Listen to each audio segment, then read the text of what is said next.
പക്ഷപാതമോ പ്രീതിയോ വിദ്വേഷമോ കൂടാതെ എല്ലാ തരത്തിലുള്ള ജനങ്ങൾക്കും നീതി ചെയ്യുമെന്നും ദൈവത്തിന്റെ നാമത്തിൽ സത്യം ചെയ്യുന്നു.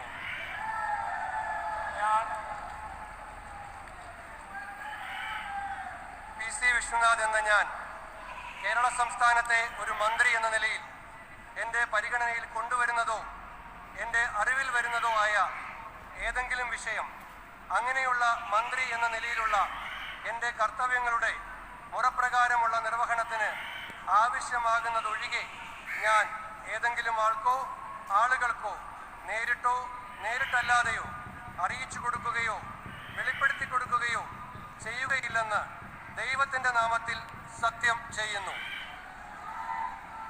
PC വിഷ്ണുനാഥ് സംസ്ഥാനത്തിന്റെ മന്ത്രിയായി സത്യപ്രതിജ്ഞ ചെയ്യുമ്പോൾ മന്ത്രി പദത്തിലേക്ക് അദ്ദേഹത്തിന് ആദ്യത്തെ ഊഴമാണ്. 16 പുതുമുഖങ്ങളിൽ പ്രധാനിയാണ് PC വിഷ്ണുനാഥ്. സാംസ്കാരിക ടൂറിസം വകുപ്പുകളായിരിക്കും അദ്ദേഹത്തിന് ലഭിക്കുക എന്നുള്ളതാണ് ഈ സമയം നമ്മൾ മനസ്സിലാക്കുന്നത്. കുണ്ടറയിൽ നിന്നാണ് അദ്ദേഹം നിയമസഭയിലെത്തുന്നത്. KPCCയുടെ വർക്കിംഗ് പ്രസിഡന്റാണ്. 3ാം തവണയാണ് അദ്ദേഹം നിയമസഭാംഗമാകുന്നത് എന്നുള്ളതാണ്. യൂത്ത് കോൺഗ്രസിന്റെ മുൻ ദേശീയ ജനറൽ സെക്രട്ടറിയാണ്. KSU യൂത്ത് കോൺഗ്രസ്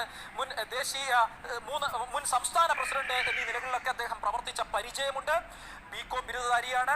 KSUവിന്റെ സംസ്ഥാന പ്രസിഡന്റായിരിക്കെ 2006 ചെങ്ങന്നൂരിൽ സജി ചെറിയാനെ പരാജയപ്പെടുത്തി നിയമസഭയിലേക്ക് അദ്ദേഹം രംഗപ്രവേശനം ചെയ്തതാണ്.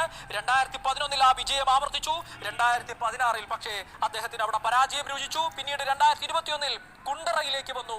മന്ത്രിയായി അദ്ദേഹം അന്ന് നിന്നിരുന്ന J മേഴ്സിക്കുട്ടിയമ്മയെ തോൽപ്പിച്ചാണ് സഭയിൽ അന്ന് 2021 കുണ്ടറയിൽ ജയിച്ചത് എന്നുള്ളതാണ്. ഇപ്പൊ 4ാം തവണ അദ്ദേഹം കുണ്ടറ വഴി തന്നെ സഭയിലെത്തും. Roji M John